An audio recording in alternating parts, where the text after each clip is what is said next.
Des sanctions, des inspecteurs, ce n'est pas vraiment là un message de confiance que le gouvernement adresse aux chômeurs français? Écoutez, c'est parler une fois de plus du contrôle, des sanctions, c'est incompréhensible parce que franchement, il y a d'autres urgences en matière de chômage. Créer de l'emploi, par exemple? Il y a l'emploi, il y a la façon dont les chômeurs sont traités à Pôle emploi. Le Pôle emploi, c'est une institution qui marche pas très bien.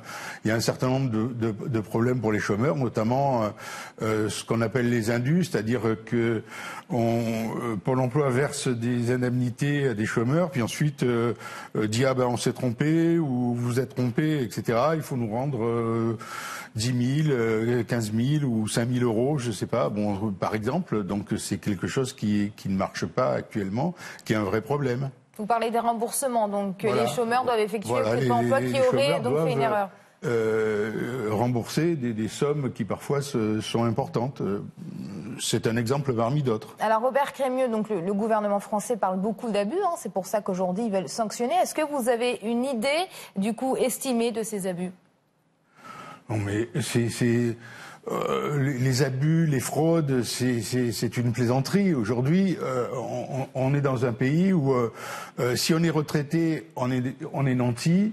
Si on est cheminot, on est des privilégiés. Si on est chômeur, on est fraudeur. On peut continuer comme ça. Il y en a d'autres aussi.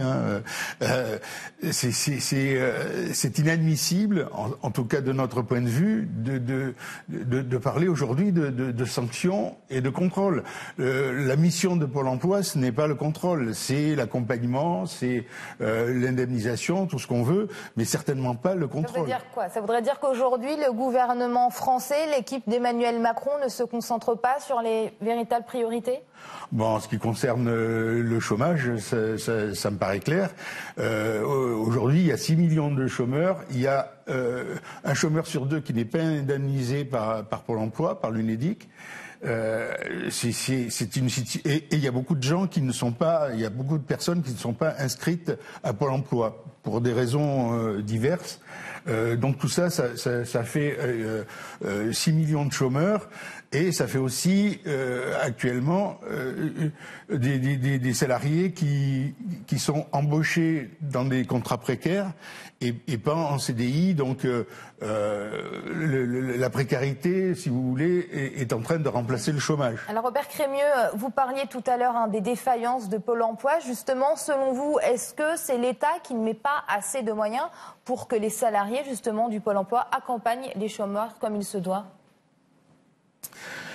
Il y a certainement une question de moyens, parce qu'aujourd'hui, quand on voit que, par exemple, Pôle emploi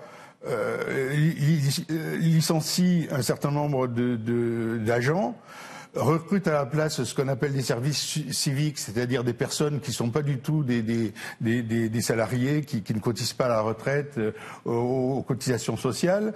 Et par ailleurs, on va prendre sur les conseillers de Pôle emploi, on va prendre 400 conseillers supplémentaires pour les transférer sur ce qu'on appelle le contrôle. Alors le contrôle, en fait, il s'agit de vérifier si la majorité des chômeurs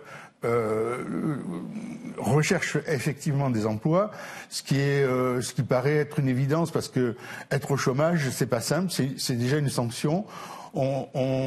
Les chômeurs indemnisés, par exemple, touchent 30% de moins que par rapport à leur ancien salaire.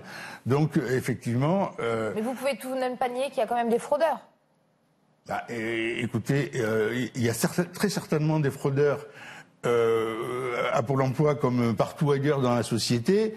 Je pense que s'il y a une question de fraude qui se pose aujourd'hui, c'est l'évasion fiscale. Ça porte sur des milliards. C'est certainement pas la soi-disant fraude des chômeurs qui coûte à l'État français. Qui coûte à l'État français, en tout cas pas des milliards, c'est clair. Alors Robert Crémieux, vous êtes membre donc du Mouvement national des chômeurs et des précaires. Vous êtes là pour porter la voix. Qu'est-ce qu'il demande aujourd'hui à l'État français? Par exemple, aujourd'hui, les syndicats ont été reçus par la ministre pour exposer le projet de réforme, il aurait été normal qu'on fasse partie des personnes qui sont auditionnées par la ministre, parce que nous existons maintenant depuis plusieurs décennies. Nous avons une certaine reconnaissance au niveau, par exemple, de Pôle emploi, puisque nous participons au comité de ce qu'on appelle les comités de liaison. Voilà, les principaux concernés aujourd'hui ne sont pas consultés sur quelque chose qui constitue, qui est essentiel pour leur vie quotidienne. Donc nous demandons d'être consultés de la même façon que le sont les syndicats, par exemple.